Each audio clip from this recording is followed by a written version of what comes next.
noches, estimados amigos. Una vez más, a través de la plataforma de la Coordinadora Republicana, los saluda su amiga Mariela Bianchi a través del programa Conversando con Mariela Bianchi. En esta oportunidad vamos a hablar de un tema muy importante. ¿Cuáles son las alternativas de la solución para garantizar lo más posible la transparencia de las elecciones de cara al 2026, o si no antes?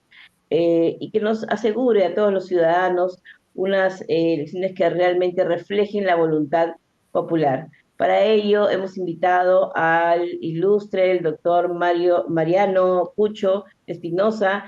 Él ha sido ex jefe de la OMPE, además también es gerente general del Poder Judicial, de la Fiscalía, el Ministerio Público, y también es secretario general del INPE y del Consejo Nacional de la Magistratura. O sea que estamos hablando con una persona que tiene amplia experiencia en el sector de gestión, pero en el sector de gestión clave de las instituciones públicas. Hablamos del Poder Judicial, del Ministerio Público, pero más aún de la OMPE, la Oficina Nacional de Procesos Electorales, sobre la cual hoy pesa pues una sombra de duda, debido a que continúa bajo su dirección este señor Piero Corbeto, que realmente su actuación dejó mucho que desear en las elecciones pasadas.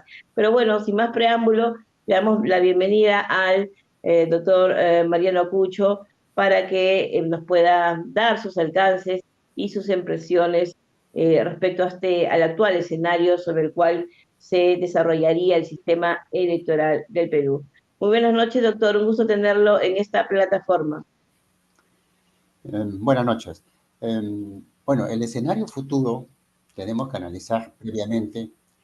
Por los medios de comunicación se ha indicado que hay más de 25 partidos políticos. Pareciera que históricamente del año 85 a la fecha tenemos el resultado y podemos ver rápidamente, y todos los ciudadanos lo conocen, cuál es el resultado de los presidentes o del sistema presidencial que hemos tenido en nuestro país. Eh, Tenemos graves críticas. Tenemos un presidente que antes de entregarse tuvo que cometer un error, ¿no? Y desaparecer. Y otro presidente que hoy se encuentra detenido. Entonces, la historia es esa. El tema de la presidencia se tiene que escoger al líder político, al líder de un partido político. Y cuando digo partido político estoy hablando de una organización política responsable, que conozca la realidad, que conozca la administración, que conozca el desarrollo del país, en qué situación está.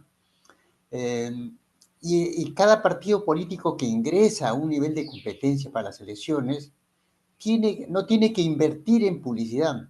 Lo que tiene que es efectivamente conseguir recursos que no tengan recursos de inversión, porque ese es el tema crítico.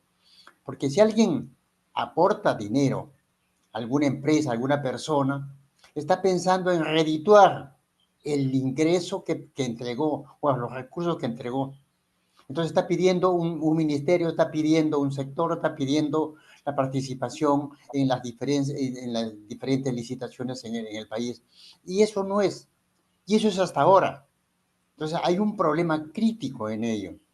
Creo que... ¿Usted no estaría de acuerdo en, bueno, ahora en la propuesta, en la modificación legislativa, de que legalmente pues se autorice nuevamente el aporte del sector privado para las campañas políticas y quitarle un poco la carga al Estado que tenga que financiar de los recursos de todos los peruanos, de los tributos de todos los peruanos, eh, digamos, el financiamiento de las actividades políticas partidarias? ¿Usted estaría en contra o a favor de este aporte?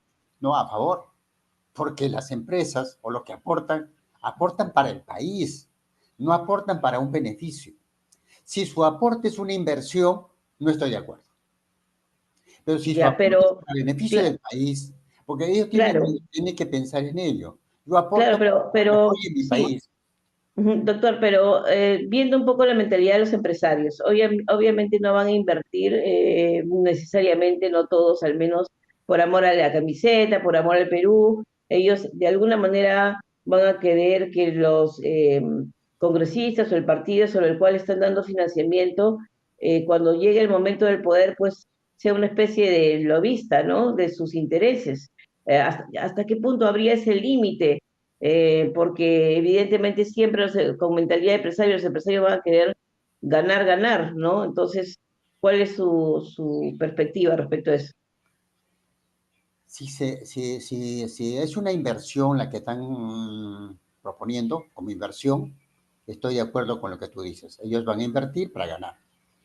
El tema no tiene que ser una inversión, tiene que ser una participación. La participación en el futuro va a generar beneficios para todos, va a generar beneficios para las empresas. Si yo aporto y se desarrollan proyectos de gran magnitud, entonces todas las empresas se van a beneficiar en esos proyectos grandes, todas, pequeñas, medianas y grandes empresas. El Ujú, problema es que siempre ha habido esa visión, lo que tú acabas de decir, esa es la mentalidad de siempre, de toda la vida. Y eso es lo que se tiene que cambiar. Eso es lo que tiene que sacarse del inconsciente colectivo de los empresarios. Los empresarios quieren a su país o quieren beneficiarse de su país. El beneficio que le van a llegar a ellos va a ser cuando el desarrollo económico del país crezca, pase de los ujú, porcentajes que nos ha indicado el Banco Central de Reserva a otros niveles de porcentajes, cuando la economía se dinamiza y crece, todos van a favorecerse, tantas empresas pequeñas o medianas, todos se van a favorecer. Por lo tanto, va a crecer. El tema es que tenemos que ser un país altamente competitivo. Y si eso es así, y si eso es así, seguramente que los beneficios van a venir definitivamente. No será pues ujú. inmediata, en el plazo inmediato, pero luego, cuando se hace una organización en el gobierno dinámica, progresiva, entonces van a tener los beneficios. Eso me queda totalmente claro. Ujú. Claro, y hay un tema importante en este sentido, ¿no?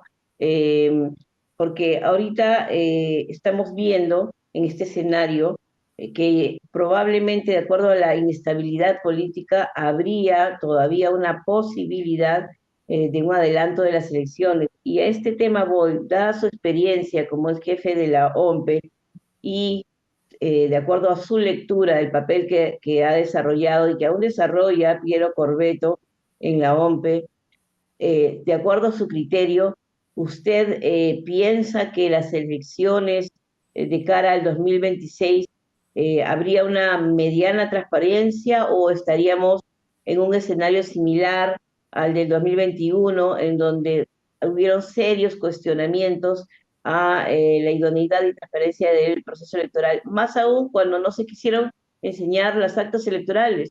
Nunca fueron públicas. Hasta el día de hoy no tenemos exactamente el contenido de lo que realmente, de las actas, así totalmente integrales. Entonces, ¿cuál es su lectura, doctor Mariano, respecto a la transparencia de la OMPE? Y además, no solo de la OMPE, sino de las tres instituciones del sistema electoral. La RENIEC, que sigue a cargo de Carmen Velarde, por obra y gracia de Inés Tello y Aldo Vázquez de la Junta Nacional de Justicia, y por otro lado, el Jurado Nacional de Elecciones, que si bien pues ha tenido su reemplazo del nefasto Salas Arenas, pues hay todavía pesan serias dudas por la estructura que ha quedado ahí dentro y en los mecanismos internos que pues evidentemente no nos dan, digamos, esa sensación de seguridad o garantía de que va a haber una elección transparente. Al menos en la mayoría de los ciudadanos, hacemos una encuesta, podemos asegurar de que no estarían realmente seguros de que hubieran un escenario con las totales garantías de transparencia. Por eso es importante para nosotros contar con su opinión. ¿Estamos ante un escenario de riesgo o usted cree que ya la transparencia de las elecciones estarían garantizadas? Bueno, conociendo a las personas y a las instituciones, y conociendo a las personas que trabajan dentro de las instituciones, no solamente a las personas que lideran, yo considero que las elecciones estarían garantizadas. solamente que habría que ajustar algunos mecanismos de gestión. Por ejemplo, si es con caras al año 2026, la elección transparente, la elección en la cual tú comentaste que no pude ver las actas, la elección debe ser mediante voto electrónico. Eso Pero, te da una doctor, pero garantía. el voto electrónico es garantía porque realmente hemos visto cómo en Estados Unidos y en otros países pues han habido manipulaciones en este tema. ¿Cuál sería su precisión sobre este alcance? Bueno, el tema es un tema de seguridad. Para ese tema se tiene que hacer un ethical hacking previo, durante y en el proceso. Porque ese ethical hacking hace un nivel de seguridad para que el voto electrónico sea totalmente transparente. El voto en papel, el voto en papel, te genera una confusión.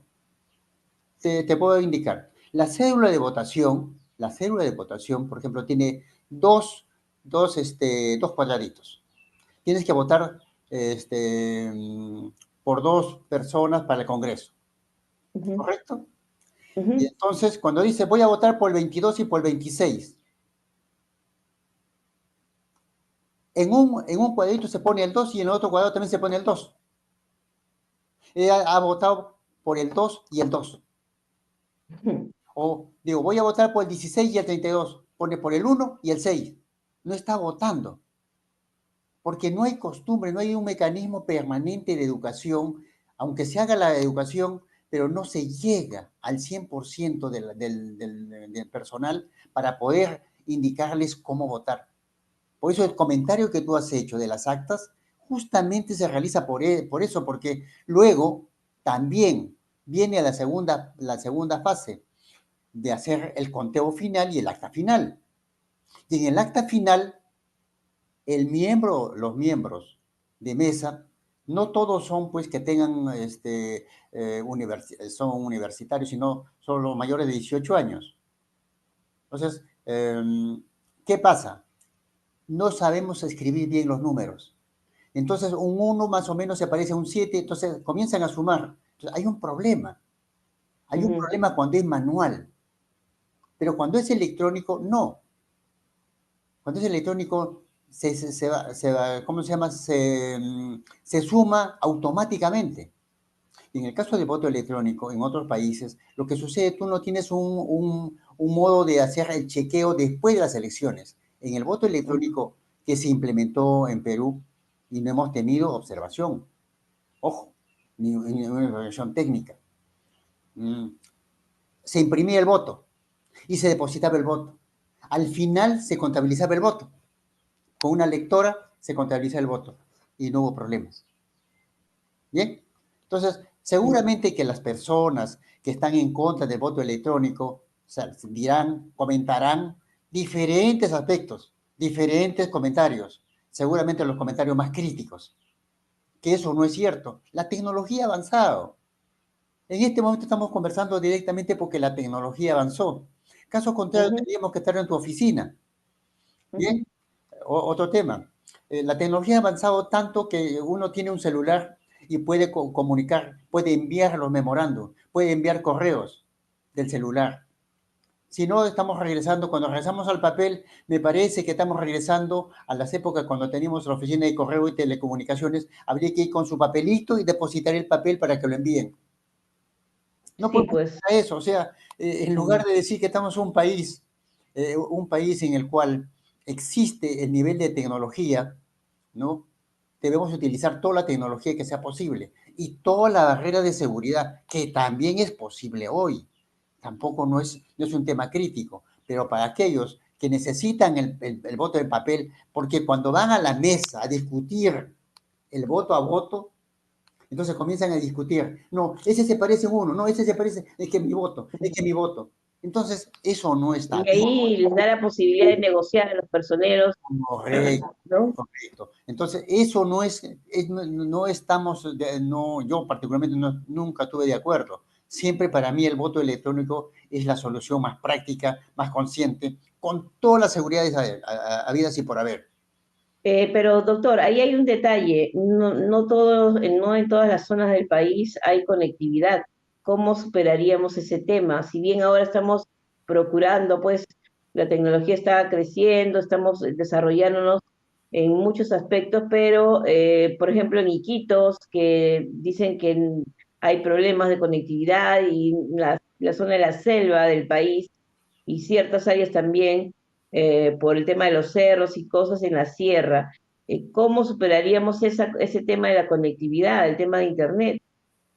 Bueno, el tema de Internet se tiene que solucionar con ¿cómo se llama? Con el Ministerio de Transporte y Comunicaciones, que la institución que está a cargo de este sistema tenga que ponerse a las pilas, porque es un país en el cual no podemos estar aislados de la tecnología. Eso ya no es cierto en ninguna parte del mundo. Por lo Ujú, tanto, es una obligación del Estado de colocar tecnología a todos los niños del país para que todos ujú. sean competitivos, para que puedan recibir sus clases por Internet, para que puedan ingresar por Internet y puedan consultar. Por lo tanto, hoy es una necesidad, no es una necesidad, perdón, es una obligación del Estado que en todos los distritos del país, en todos, sin excepción, no podemos estar pensando, decimos, es que allá no hay internet, es que por allá no hay internet. No, el Estado se tiene que comprometer, poner internet en todos los distritos del país, obligatoriamente, como en el mundo, como en Ujú, el mundo. claro. Nosotros Y dicen, no yendo un tenemos, en algunos poquito, distritos de Puno no tenemos internet. Sí, pues, pero ujú, Bolivia tiene internet, ¿de acuerdo? Tiene internet. No, Iquitos no tenemos internet. ¿Cómo Brasil tiene internet, digamos, en el pueblo que corresponde a Brasil? En las ciudades que corresponde a Brasil, que están cerca de Iquitos. No te parece. Por lo tanto, claro, eso es sí, posible ahí hay llegar a la selva, a la sierra. ujú. Por lo tanto, es posible llegar en cualquier parte. Lo que pasa es que le falta dinámica a nuestro país. Ese tema, hablando de dinámica, ¿hasta qué punto podemos y procurar creer en que vamos a alcanzar, aunque sea el 40% de efectividad en lo que se refiere a la gestión pública que procure una interconexión, una interrelación transversal de eficacia y eficiencia en los tres niveles de gobierno, en el Ejecutivo, en los gobiernos regionales y en los gobiernos locales? ¿Cómo podemos asegurar que el consumidor final, o sea, el poblador, va a realmente ser beneficiado con los servicios que requiere el Estado de salud, de educación, entre otros, ¿no? Estamos hablando también de luz, agua, o sea, cómo, esa es la gran queja, si usted va a cualquier seminario, cualquier conferencia de gestión pública, todos los funcionarios, ninguno te va a negar el hecho de que las funciones de las instituciones a veces se duplican y muchas veces también funcionan como islas, el Ministerio de Transportes por acá, el Ministerio de Educación por allá, no hay una interconexión permanente tampoco entre el Ministerio y, digamos, la Dirección General de Educación en la región Loreto, por ejemplo, o sea, y menos en la UGEL, o sea, no hay este tráfico fluido de decisiones de gobierno que nos permitan, pues, garantizar que el poblador final sea beneficiado con un servicio que el Estado ofrece. ¿Cuál es su perspectiva o su propuesta para que quien esté en el gobierno, porque eso es un tema muy importante, al margen de quién esté en el gobierno, tenemos que comprometernos con una gestión pública eficiente y para ello, fuera de tintes políticos, en el momento uno en que la persona asume el gobierno, dejando los colores partidarios, realmente sea el gestor que el Perú necesita para llevarnos al desarrollo, pero ya a un nivel pues del que estamos requiriendo, porque estamos ya en un escenario geopolítico gracias a las inversiones que se vienen de China, Estados Unidos, de otros países, y realmente tenemos que estar a la altura también, tenemos que estar a la altura de un gobierno que tenga una gestión pública eficaz y eficiente. ¿Qué es lo que propondría usted para mejorar esta interconexión y esta eficiencia en la gestión pública en los tres niveles de gobierno? Una sola palabra: liderazgo. Porque si no tenemos liderazgo, entonces sucede todo lo que todo lo que tú has manifestado. El liderazgo juega un papel importantísimo en nuestro país. Un gerente, un director general, puede tener una capacidad administrativa de gestión, pero si no es líder, entonces no puede convencer, porque el líder conoce, desarrolla, conoce la práctica, conoce el desarrollo, conoce los caminos, conoce las estrategias. Entonces sí puede avanzar. Para poder Ujú. interrelacionar los niveles de gobierno nacional, regional y local, se necesita liderazgo. Entonces, no tenemos líderes. Tenemos políticos, tenemos administradores, tenemos gerentes, pero no tenemos una escuela de líderes en los cuales pueda gestionarse adecuadamente. Para mí ese es... Se habló hace poco, hace un tiempo, ¿no? De los gerentes públicos, ¿no? Que los preparaba, que fueron preparados para justamente aplicar los términos o los aspectos de la gestión eh, en el ámbito privado, el ámbito público, y que realmente hayan estos criterios de eficiencia, eficacia y una serie de alcances, visión, misión, planeamiento estratégico y todos los conceptos que se han implementado ahora en los documentos de gestión. Sin embargo, vemos pues que en la práctica se han sacado leyes bonitas, pero los hechos seguimos con un estado eh, elefantiásico, totalmente desconectado de la realidad de sus pobladores, pero además que funciona como una isla y hay una burocracia total.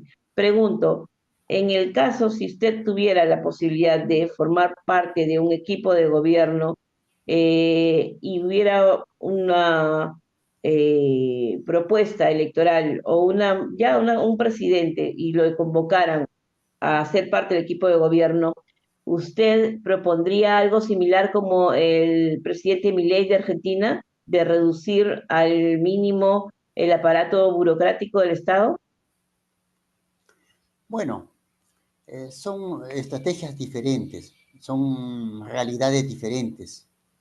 El tema no se trata de reducir, sino de analizar previamente cuáles serían las consecuencias de hacer una reducción. Entiendo yo que el presidente de Argentina ha hecho un análisis previo y después de hacer ese análisis previo ha dicho, seguramente encontró algo que no generaba valor. Por lo tanto, lo que no genera valor lo corto. Porque hay un tema en el cual yo siempre planteo, ¿no? Tres aspectos fundamentales. Lo bueno debe continuar. Lo malo se tiene que ajustar, se tiene que modificar y se tiene que mejorar. Ujú. Ahí está el tema. ¿Qué está pasando? Entonces, si tenemos que ajustar, ahí se tendrán que ajustar de acuerdo a las condiciones que se tienen. Y tercero, lo nuevo se tiene que hacer. Tres aspectos fundamentales. Lo bueno se tiene que hacer, se tiene que continuar. Se tiene que continuar y agregarle mayor valor. Lo malo se tiene que anular, de ser posible, o mejorarlo. Entonces, aquí tenemos unas oportunidades de mejora sumamente importantes.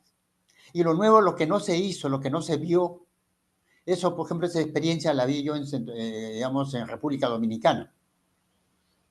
Lindo. Y le voy a contar un ejemplo. El presidente salía y viajaba por el interior del país y encontraba una comisarías. Y era un desastre como la nuestra.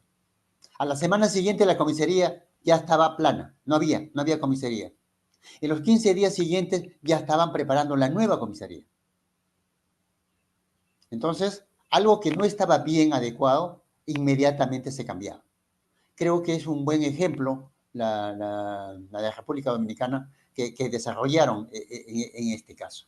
Y creo que aquí en el país se puede hacer mucho, mucho de ello, mucho. Hay bastante para hacer. Sí, justamente, doctor, lo que un poco se recoge de las experiencias y lo que dice mucha gente del interior del país es algo, es esa característica de liderazgo que usted menciona, es una característica que extrañan y que en algún momento agradecen al ingeniero Alberto Fujimori, que iba con su libretita y un asistente y llegaba a los pueblos a decir cuál es su necesidad, qué problemas tienes, y anotaba y luego al poco tiempo pues solucionaba las necesidades inmediatas, ¿no? Y hacía gestión.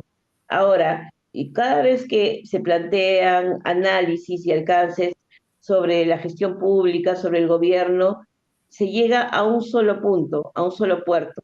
Y la respuesta es la misma: falta voluntad política. Falta voluntad política justamente del gobernante, del líder de turno. En este caso, hablamos de Dina Boluarte, falta voluntad política para hacer las cosas bien. Entonces, hay iniciativas muy buenas, hay funcionarios que también pueden ser aptos, pero sin la decisión política, la voluntad política de ser firme y tajante para actuar, realmente no podemos hacer mucho. Esto se refleja en el tema de las protestas que hubieron luego del gobierno, de que cayera Castillo, y toda la situación de los muertos que hubieron y todo eso. Entonces la pregunta es, eh, a Dina Boluarte, de acuerdo a su lectura, le falta liderazgo político, pero además, ¿qué tendríamos que esperar del futuro presidente del Perú? Ya que, según usted me comentaba previo a la entrevista, que percibía pues un escenario al igual que yo de un posible adelante de elecciones, se está hablando mucho de eso. ¿Cuál es su lectura política de la actual situación que estamos viviendo? Bueno, si hay más de 25 partidos políticos, me gustaría conocer a los 25 líderes. Creo que hay más, ¿ah? Creo que hay más. Me parece que están yendo ya por camino 40. Bueno, ya, si son 40, me gustaría conocer a los 40 líderes. Y los 40 líderes tienen que mostrar, de ellos tienen que mostrar qué han hecho, qué han modificado, qué han desarrollado, cómo encontraron y cómo continuaron.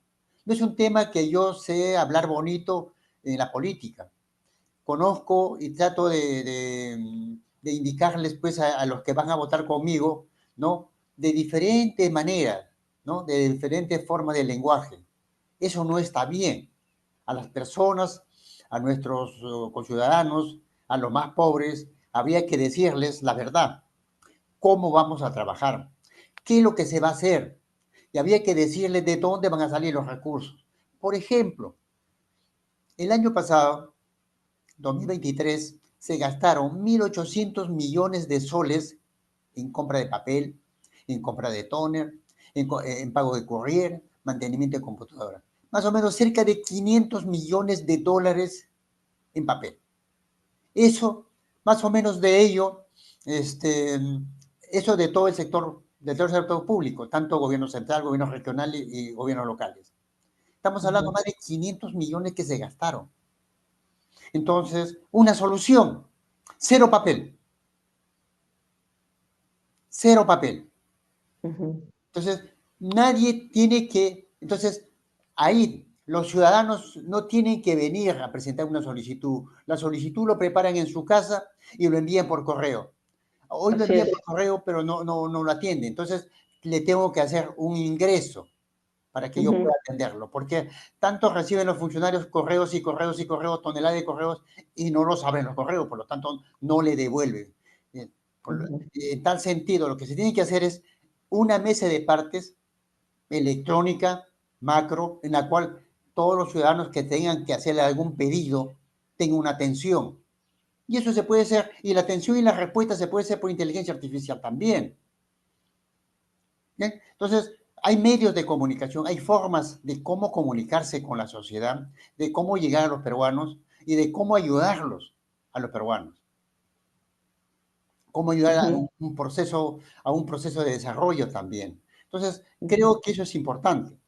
¿Qué requisitos usted esperaría o el perfil del candidato o del presidente que el Perú necesita? ¿Qué características o atributos tendría que tener ese futuro presidente que nos lleve al desarrollo del país? ¿Cuáles son sus cualidades o su perfil? El perfil debe ser conocer la realidad del país por cada uno de los sectores. ¿Cuántos proyectos macros tenemos que tienen más de 30 años y siguen siendo proyectos? Eso no puede ser, de ninguna manera, porque ya hasta los funcionarios ya viven en el proyecto. Entonces, tiene que cambiar esa forma.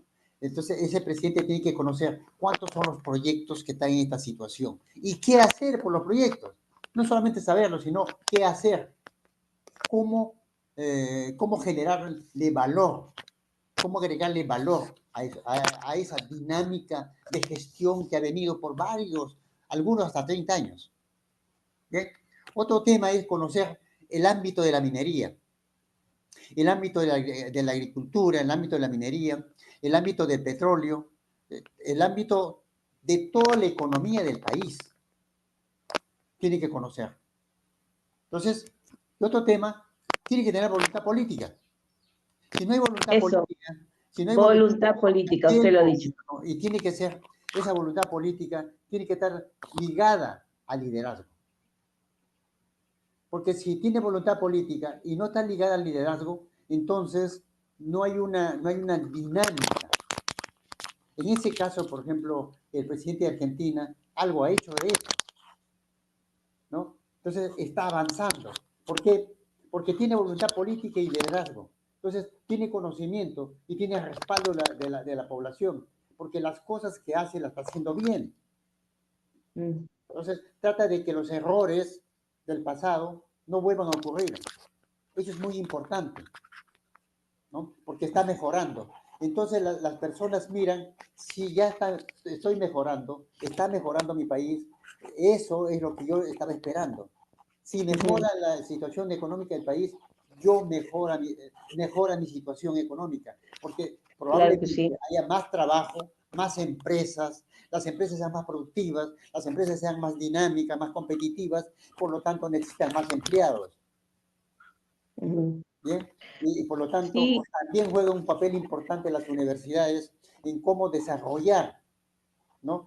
Desarrollar qué cantidad de profesionales necesitamos, en qué área necesitamos los profesionales. Eh, por ejemplo, hoy necesitamos programadores,